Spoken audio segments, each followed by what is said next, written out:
Hey there, everybody. I'm going to go over how to submit your AP portfolio.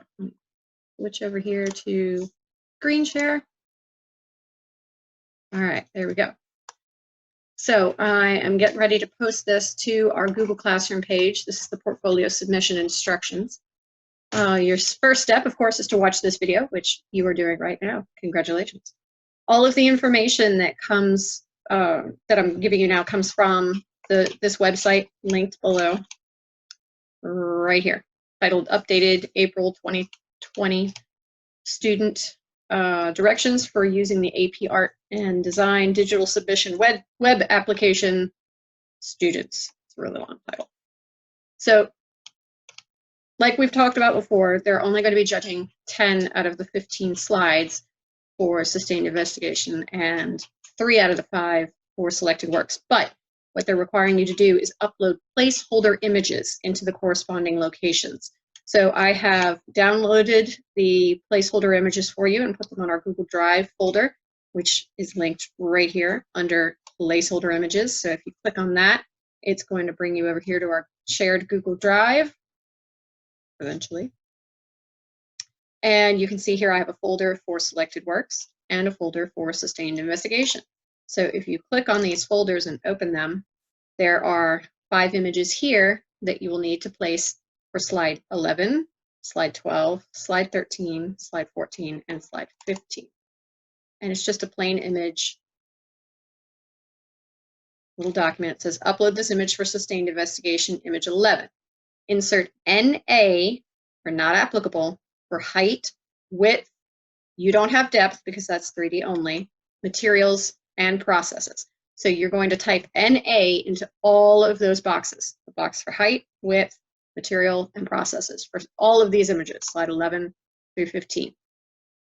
Similar instructions for your selected works. You're going to submit your images for the first 3, and then for 4 and 5, you're going to upload these images. So you're going to upload this image for selected works, image number 4, in height, width, ideas, material, and processes. Again, put NA. Once you have completed that, hop over here to our AP site. Again, I'm picking on Natalie Boo's folder because it's the first in the list. Once you've completed that for sustained investigation, which is bubble number 1, and selected works, which is bubble number 2, you're going to go on to bubble number 3. It says print for me, but it says something completely different for you. So whatever it is here for number 3, you're going to click on that button. And let me show you what you're going to do next. Go back up here. Okay. So once you click on circle number 3 next to the number 2 selected works bubble to proceed to the next step, it's going to ask you for the AP codes. Your personal AP codes are listed right here. So I have them in alphabetical order. You'll also need to put in the class and school codes, which I've already given you, and I think you've already inputted it. If anybody needs it, let me know, and I'll see if I can find them, and I'll post them on here as well. When you're prompted, you will still need to check the boxes that say you're going to mail your physical work, including printed written evidence. This is only a technical requirement because there are no physical things being mailed this year. So once you've answered all the prompts and you've checked off all of that information that says you're mailing it in, even though you're not, you're going to click on the button to forward the portfolio to me.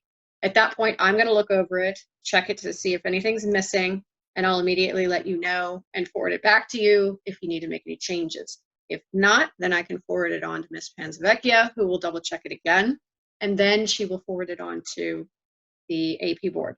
So we need to make sure all of this is done well before the May 26th deadline, because inevitably something goes wrong with someone's portfolio and we have to bounce around back and forth, making sure that we can get a hold of you, getting you to make changes, and then resubmitting it to us.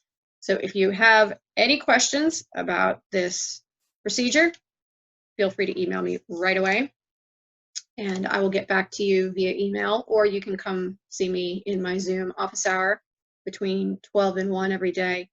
So let me know if you need any further information. And if we have a lot of questions, I'll schedule for everybody to get on Zoom again so that we can discuss it and make sure everybody's on the same page.